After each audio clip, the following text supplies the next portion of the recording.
Back when I was applying to law school, I was a so-called splitter applicant.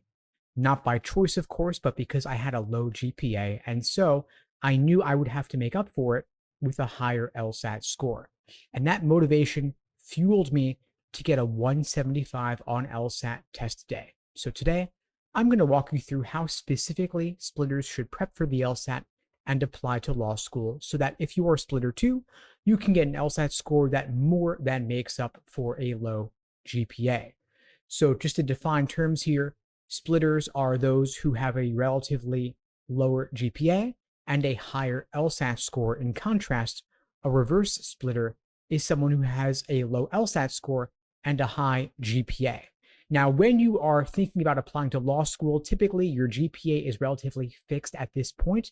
You're probably a junior or a senior in college at least, and so you're only going to be able to make marginal impacts on your GPA with any single individual college class. However, strangely enough, your LSAT score weighs more heavily than your entire undergraduate GPA combined, and it can be the result of a single day of, say, 2.5 hours or so.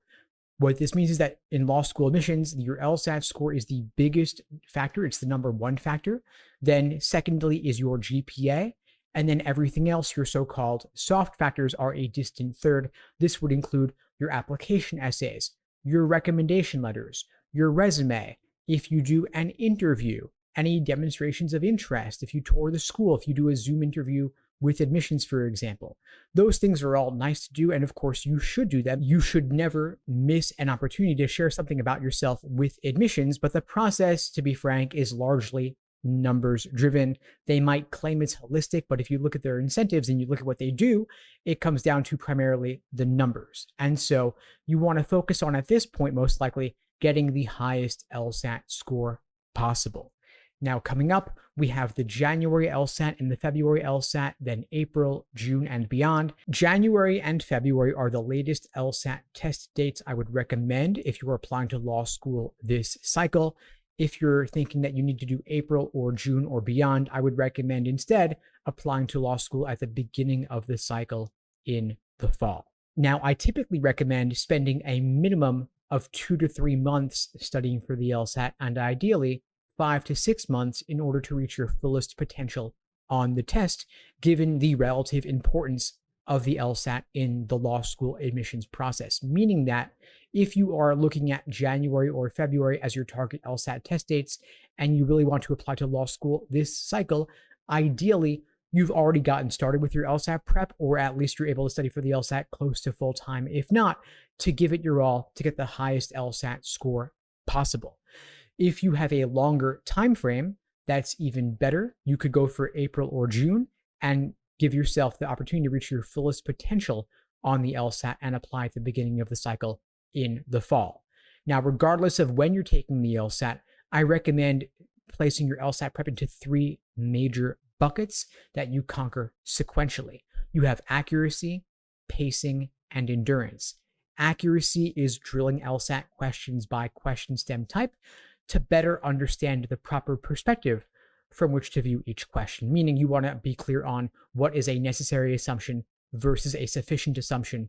For example, you want to know how to tackle a strengthening question versus a weakening question versus a parallel question. And you want to be crystal clear on the 3 most common types of logical reasoning questions: necessary assumption, inference, and flaw. Once you are at a reasonable degree of accuracy, say roughly 70% accuracy, you then want to move on to pacing, doing individual timed sections to better determine how to allocate your time over the course of the section. And then you want to pull it all together with full-length timed practice tests. Ideally, you'll be able to do at least 10 of those before LSAT test day, so that test day itself will be like just another run-through. Now, let's look at how to balance LSAT prep versus your undergraduate GPA if you are still in school.